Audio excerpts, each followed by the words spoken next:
Tonight we're speaking with Dr. Monisha Vanasinghe Pascal, who is a lecturer in international relations at the University of Colombo.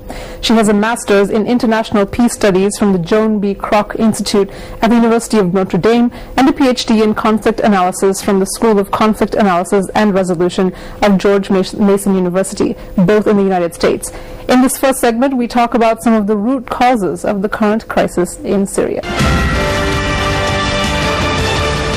Dr. Vanasinghe Pascal, thank you very much for joining us on Global Perspectives. We obviously called you here to talk about Syria on this episode. Very complicated issue that's unfolding in that part of the world right now, so there's a lot to talk about. Yeah. I thought we could start about trying to get an understanding of some of the factors that have contributed to the crisis coming to this particular stage. Could you help us understand some of the major factors that have contributed? Well, first of all, it's very... I don't know whether you would use the word incorrect, but it is very superficial to just call it part of the Arab Spring, because it's a very, very complicated conflict, and there are socio-economic, cultural, political aspects to this. And just to note and just inform that it's Arab Spring related itself is a misnomer.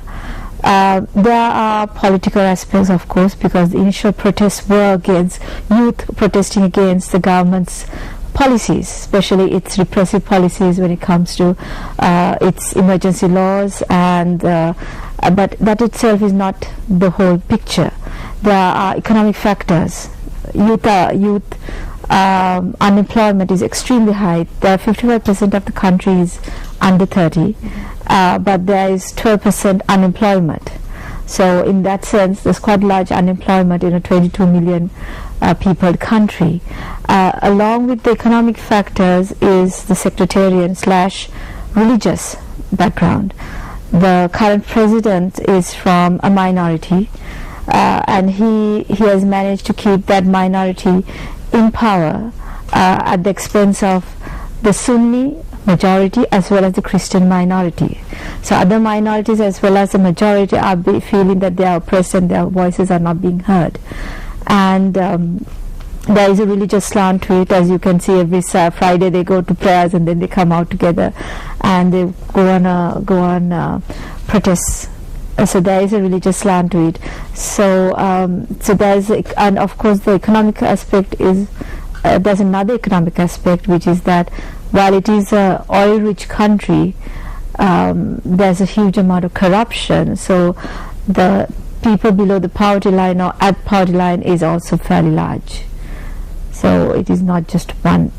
Can we talk a little more about something that you mentioned, which I think is interesting and maybe not so common in other parts of the world, which is the fact that somebody from such a minority group has come to power. His father was in power earlier, so this family has been in power for quite some time. Can you help us understand how that came into being, that somebody from such a minority group has been able to come into power and maintain that power without, being overthrown or facing any type of major resistance? Yeah. Well, first of all, you have to thank the French for that, I think. The French, when they came to under the mandate system of during the League of Nations 1919 to 1940, the French controlled this area, which was called the Greater Syria. It was a very large area, larger than the current Syrian country. And under their power, they divide and rule policy was implemented, and they brought these Alawites to power and gave them more power than the Sunnis, even the Christians, who are a small minority in this country.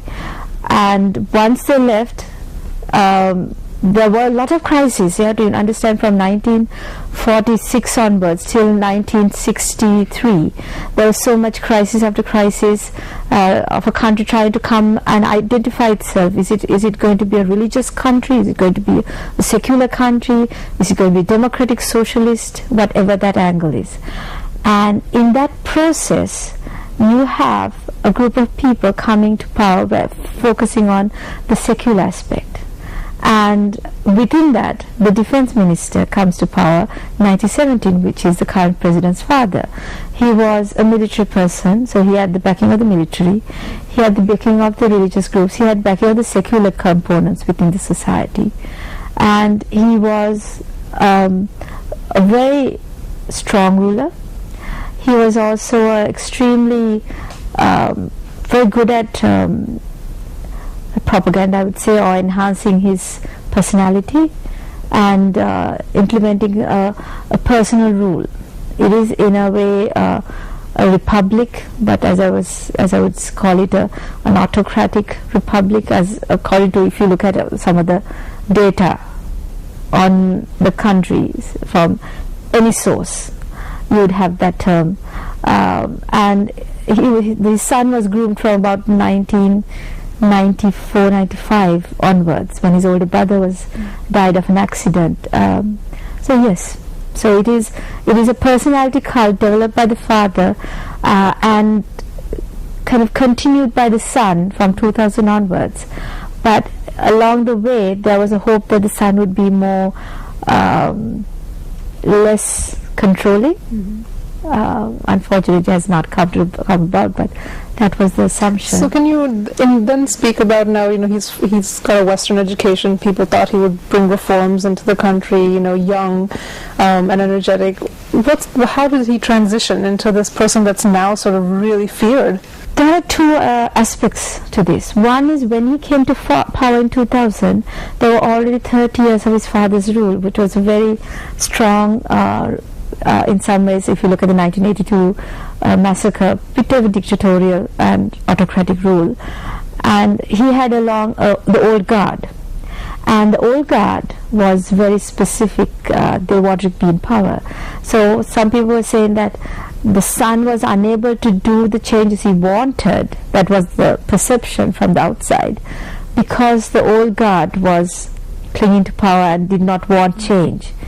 So people were assuming that it took him 10 years, from 2000 to 2010, to slowly change, slowly reform, but he was unable to go forward because of the pressure or the presence of the old guard.